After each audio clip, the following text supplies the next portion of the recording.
JJ, how's the season going for you? I guess let's just start there. And a lot of what Jay has told us about you is kind of just mentally imagining that you don't have to be anything great, right? Just be yourself. Yeah. Is there. I would say the season's been going well. The start of the season was not really the outcome I was expecting, but I felt like I had to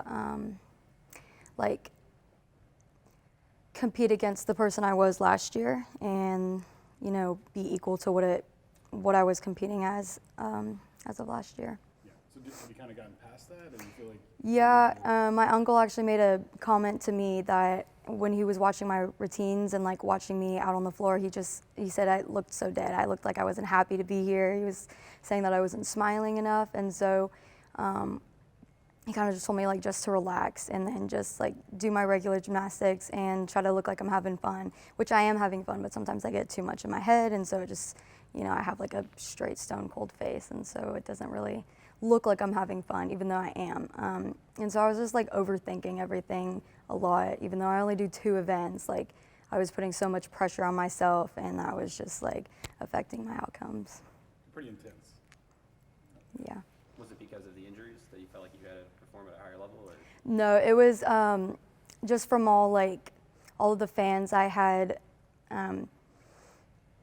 I guess all of the accomplishments I had from last year, my freshman year, I felt like I had to achieve that, and then if not more, be better than I was last year. And I didn't feel like my gymnastics was better. I felt like it was coming harder, the endurance was coming harder, the strength was coming harder. I didn't feel like I was performing at my best, and so I felt like I was a little bit of a downgrade of what I was my freshman year.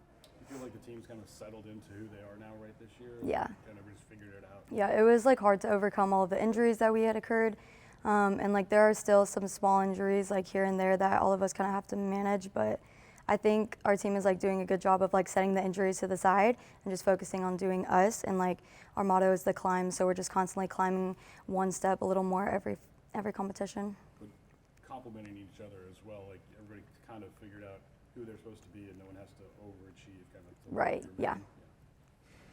So was there a moment for you where you sort of, where it flipped for you, where you sort of had a breakthrough? Was there one specific moment there? Or did you have I think the competition against, what was the competition we had against, where we wore the Cancer Leo? What meet was that? Missouri? The competition against Missouri, where I was able to just let loose and have fun, and I focused on smiling a lot more, and I focused on letting go of all of the overthinking moments that I was having before floor and vault, and so I think it was a really good, successful meet that I needed in order for me to just, see that that I can do in competition and not just our inter squads or practice. It helps me overcome a lot of that. Do you smile normally? No, I mean if someone makes me laugh, yeah, but a lot of people say I look scary. I guess I have an RBF. I mean, I don't try to. It's not purpose, but. Obviously, you can't just replace Kaya Johnson when she's lost for the year, but Right. but a score here, a score there. Tim, y'all started to fill some of the void that left by her. Y'all had 4 straight scores of over 197. Is that, how do you feel that is working out in terms of everyone realizing they have to maybe do a little more? Our competition is our season has not been the same since we haven't had Kaya. She's made such an impact on this team for sure, and there's no one that could ever replace her. So having her even if it's just on the locker room or out on the side of the floor that, we need her. We can't do a competition without her, or it definitely just doesn't feel the same. But I think a lot of us are doing everything we can for her because we want to make her proud. We want to finish the season strong, and we don't want to make it seem like we depend on her, because we don't. But she's such an amazing gymnast that her score and her performances have left an outcome on our overall team score, if that makes sense, that we obviously we use all of her scores because she's such a consistent gymnast, and so she never hits, or she always hits, she never misses. But I think our team has just tried to, together, I don't really know where I'm going with this. You got it. You can think about it. Okay.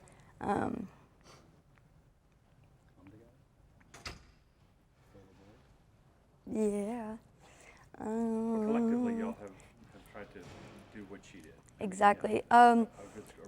Like I said, you do 2 routines, and maybe she was an all-arounder, but you do your 2 routines the best you can. Maybe that. Right, some of the right. story. I mean, we always try to do the best we can, like every competition, but a lot of it, like, I think we've tried to push so much harder because we want to make her proud. We want to make her happy because, like, she told us last year after our loss that, like, she doesn't want to feel like that again. She doesn't want to go through another year or another competition season and not win. And so I think just like all of us following after that, we're trying to achieve her goal and our goal at the same time. So much of what we talk about in these things is the mental side of it. Y'all are going to Auburn, I think, this weekend. Who's right on top of you when you're doing your gymnastics? I guess, how much does it help to kind of have an idea of what to expect? And you saw a little bit of it at Arkansas, maybe didn't handle it the best way at Arkansas, so now you kind of know how to respond maybe a little bit better? Could you repeat the question? Do you know how to respond better to the pressure, I guess, of the crowd being right on top of you as probably? You know, I'm a little different. I really don't focus so much on the crowd. Like, the crowd could be, 10 times louder than the PMAC. Obviously, I feel like the PMAC is like the loudest crowd that you could have at a gymnastics meet, just because I feel like our fans are so loyal to our competitions and stuff like that. But I'm kind of like in my own little world. So for me personally, like, I don't really notice what's going on in the crowd. I don't really notice like how many fans there are, if the arena is filled or if it's like halfway empty.